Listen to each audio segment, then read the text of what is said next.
Oh, come on, good morning. Okay, let's roll.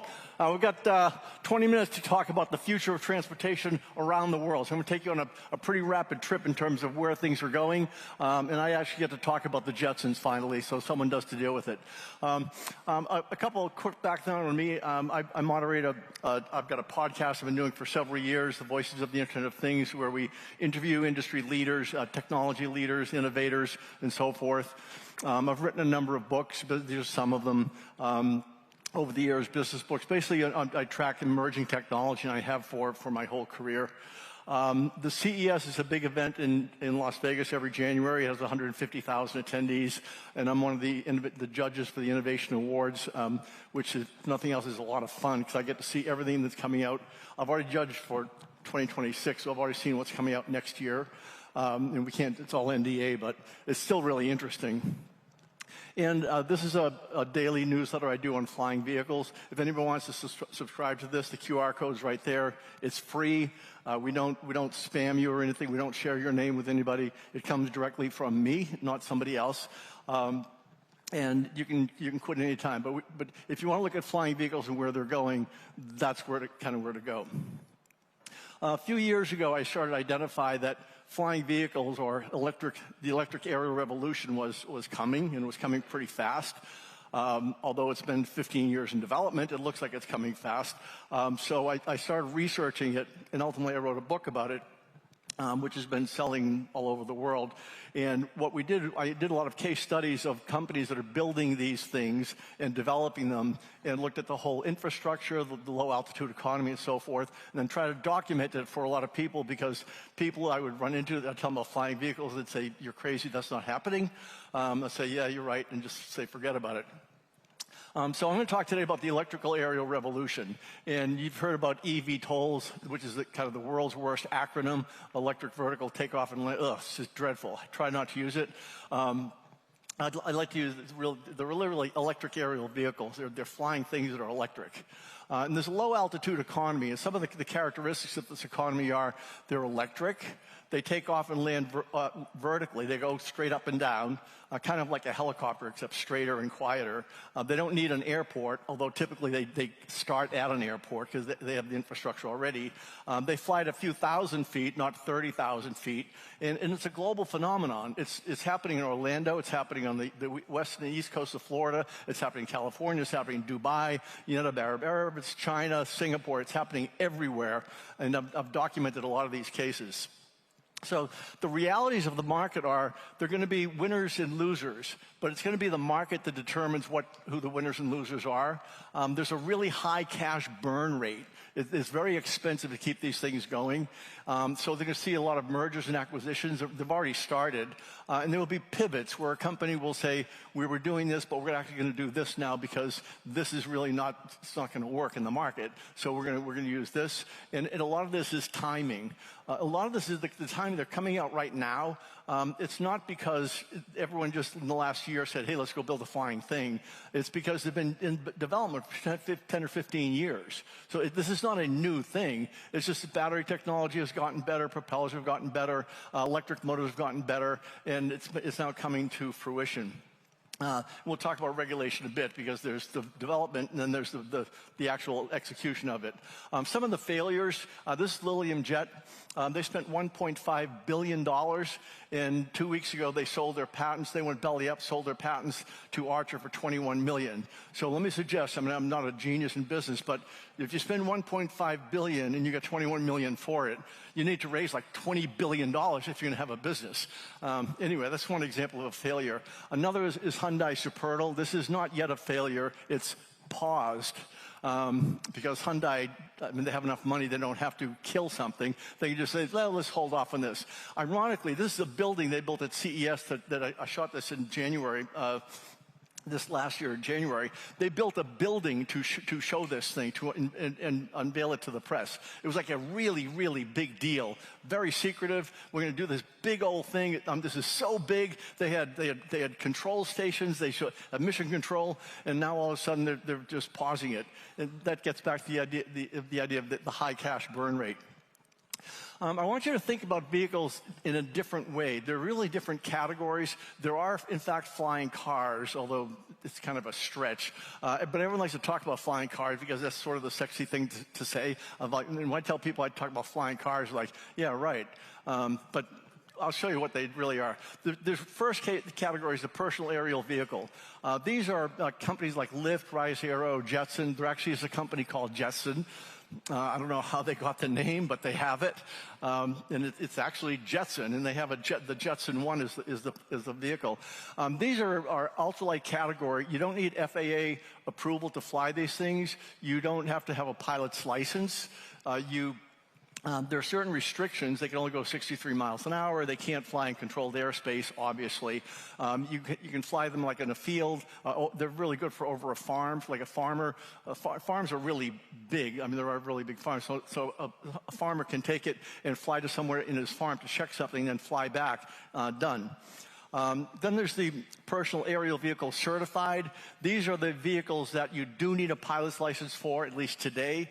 You will in the future likely as well. This is Doroni Aerospace on the east coast of Florida. AREV is an Israeli outfit that I saw literally Monday on the east coast in Indiantown, Florida. And these are coming. These will be a 1 or 2 passenger vehicle that you'd park in your garage. And then there's the commercial. This is where the big money is, the commercial aerial vehicle. These are the air taxis. Joby, Archer, and Beta are the 3 major players in that arena. And I'll give you some little detail of that. So those are the different categories of vehicles in addition to the flying cars, which we'll end with here. This is an example of a personal aerial vehicle. This is the Zapata Air Scooter from France. This was shown in Miami recently. Again, anybody can fly these things. It's not magic. You can take a lesson for like 15 or 20 minutes, and they run by joystick, and off you go. The Dragon personal air vehicle, same thing. Some of these companies aren't going to make it, by the way. I have no vested interest in any of these companies. I don't have stock in any, unfortunately, or fortunately in some cases. Could have, but didn't, just because it's a conflict of interest. So I'm totally independent on all this stuff. This is Lyft. Lyft is a company out of Austin, Texas. And at Sun and Fun in Lakeland a year ago, they had this vehicle where you could pay a couple $100s to fly it. And what you do is you train in a simulator, and I know someone in the simulator business here, and you train in a simulator, but not like your simulator. It's like a toy simulator kind of thing, for 15 or 20 minutes, and then you get in the vehicle, and you actually go fly it. Now, the reality is there are geo fences, which are basically invisible technology fences, so they only go so high. They've got invisible walls, so you can't really kind of do any damage, really. You can't go take off from Sun and Fun and go fly to Orlando or something. That's like not going to happen. But these things, they sold out. I mean, they were selling like $250 a ride, and there were lines for people to do it to sell out. And they did this for weeks.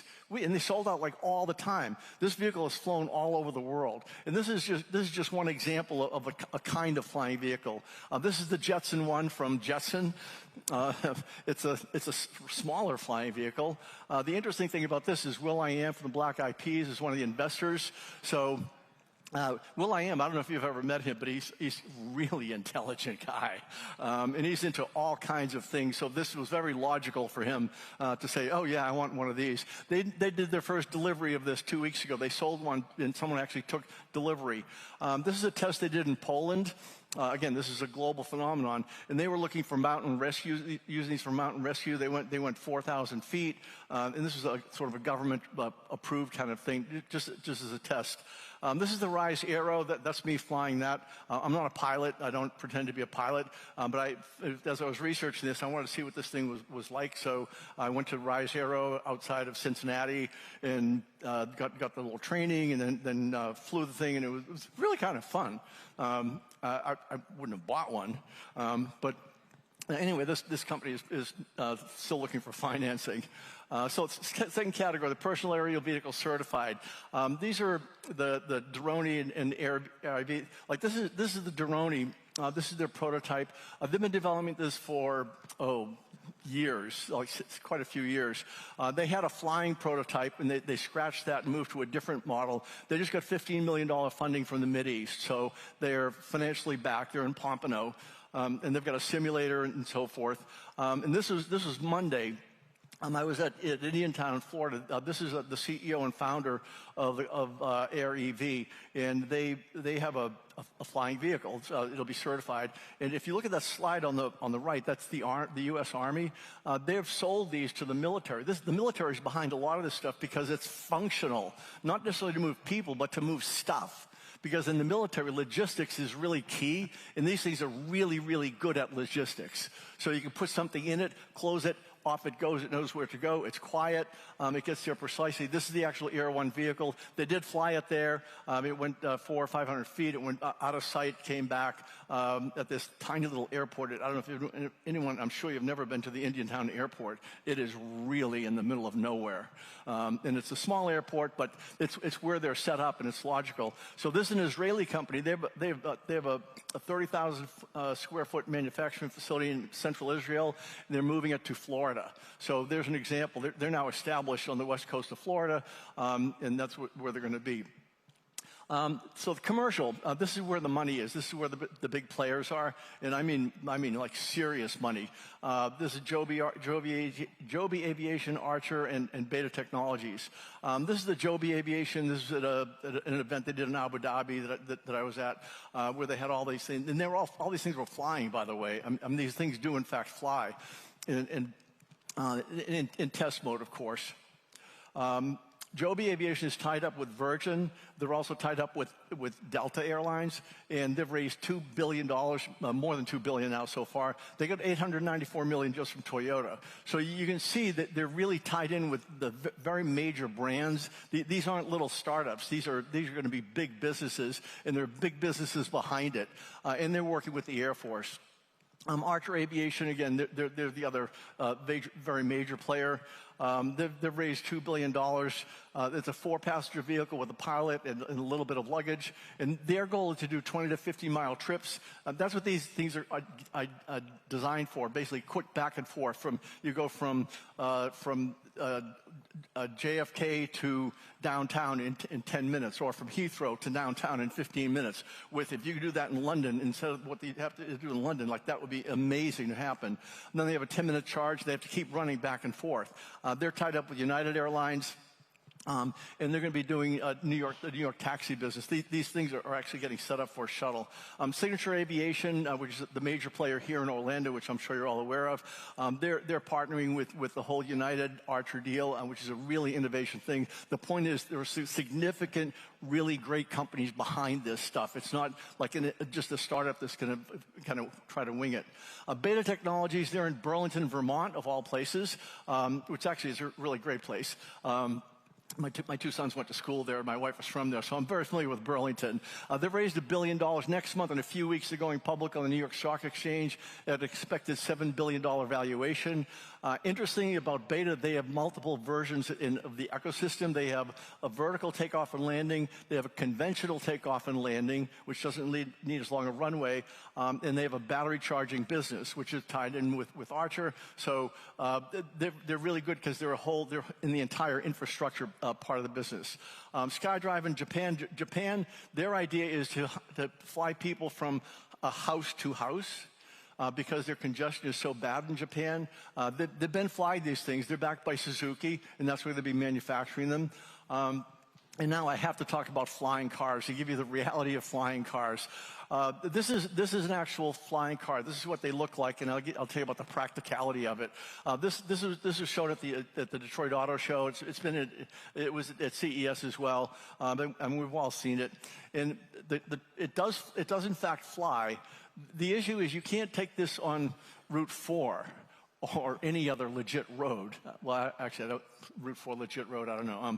Anyway, highway. You can't really drive it on a highway. It's not that kind of a vehicle, and it doesn't fly like the flying vehicle. So it's kind of it's not the best of both worlds, just to be kind. More interesting approaches. This is the XPeng Aerohost. This is from China. This has been shown for the last 2 years. This is a very real thing. XPeng is a really big automotive company in China, so they have incredible manufacturing facilities. They've got a lot of muscle behind them. This is a vehicle that drives along, and see that back that's opened up? Out of that comes this device, which is the flying vehicle. the flying vehicle, and they are flying it. The CEO of the company has flown this thing. We've seen videos of it. And this then goes back into the vehicle, and while it's in the vehicle charges it from the motor, from its power. So this is a really big place. It's really kind of the best approach in terms of a flying vehicle, because you've got a vehicle on the road and you have a vehicle flying component, but it's not necessarily the same thing. They've been certified by the Civil Aviation Administration of China, so they are in fact flying, and they are testing. This is really interesting. Samson Sky, their case study in my book as well. A lot of these people, all these companies are in my book. Samson Sky, they have a Switchblade. It does over 100 miles an hour on land. It does over 100 miles an hour in the air. And when I interviewed the CEO, Sam, I said, so when did you start this? Well, it was 18 years ago. I said, how long did you think it was going to take? He said, a couple of years. I said, how is it going? He said, I'm still not there. And they're using Boeing air tunnels and testing, but they are flying this thing. They are flying it. This uses regular fuel. You actually drive up to a gas station, put gas in it, and then you drive it to the airport, and at the airport, the wings open, and they're pretty quickly, and then it takes off. And Sam, in the course of this, I said, so you're a pilot? He said, I wasn't when I started this 18 years ago, but I am now, because I got my license along the way, figuring I'm going to be doing this for a lot of years. I might as well figure out how to fly it. Then there's the Klein Vision. This was shown in Beverly Hills just a few months ago in May. This is supposedly going on sale next year. This, in fact, does fly. And that Klein Vision has been very innovative in this whole space, so I wouldn't discount them. But again, it's not necessarily something you'd put in your garage. Ehang Holding, another very interesting company in China. They're flying these things all over the place. These they're two-passenger vehicles. They fly without a pilot. They don't have pilots. And they've been flying like all over the place for more than a year now. And they do, in fact, fly. They land, they take off. I've seen them fly. This is the actual version on the ground. It's relatively small. The unfortunate thing is you have to kind of walk in between the blades to get there. It's kind of scary to get on board. But other than that, this will not be certified in the U.S., I assure you. But it's flying in other countries, very big in UAE. Fly Now Aviation, this is a one-person vehicle. See, I'm sitting in on the right there, just show you how scary it is. I mean, heaven forbid they close that front of it. I would be out of there in like a second. But anyway, this is really going to start by moving cargo. It's not going to be moving people. Again, these are for cargo. It's a lot safer to move cargo to state the obvious. You can also get approval to move cargo a lot easier than you get approval to move people, which is really difficult. They're going to be flying vehicle showrooms. This is from PAL V in Germany. They have a showroom for their vehicle. Their vehicle does fly as well, and they call it a flying car. But they only call it flying cars because they also have wheels and they can kind of go on a physical surface. But it's not really like a car that you would have, in my opinion. Maybe you will. We'll see. This is something they're doing on the east coast of Florida, Royal Palm Beach. This is a vehicle from Australia that they would be showing in there. But their idea is that you'd have a showroom, just like a car showroom, and someone would come in and look at the different kinds of vehicles. Because longer term, there are going to be a lot of these vehicles. When you talk about quantum, and the sky's going to be filled with these things, and what quantum can handle an infinite number of variables, and that's what you're going to need these things with, things at 30 and 32,000 feet, things at 3,000 feet, things at 800 feet. You're going to need something tracking all that stuff, which is a really lot of technology. This is Luftkar. This is another case study in my book. This is one of the really interesting approaches. This, I believe, in my opinion, is the best approach to a flying car, if you will. There's a flying component, which they call the flying forklift, and it flies and it comes down and it basically then attaches to a vehicle, a regular vehicle, and then it picks up the vehicle, flies, and then to go where it's going, and then it stops, and then the vehicle goes out. So that's kind of the approach, because then to think about a flying car, you need to get the DMV in any particular state or city or region, the DMV and the FAA, Federal Aviation Administration, to approve these things, which is really, really difficult. The FAA is all over this, by the way. I mean, you're not going to be flying these things until they're totally approved and totally approved safe. For any constellation, every person I interviewed in the book, and it's a lot of people, every single person I interviewed, safety was the first thing they talked about. It's like safety and then all else. So safety is a really big deal in the infrastructure and the DNA of the industry. Lufcar also has an AI vertiport planning tool. So just like AI is everything else, it's obviously coming into this space as well. There are companies using AI to develop their vehicles, and they're going to continue to do that. So if anyone wants to subscribe to my newsletter, again, this is just click on this. It's free. We don't bombard you with a lot of stuff, and you can read about flying vehicles pretty much all the time. Anyway, thank you so much for all of your attention. I appreciate it, and rock Orlando.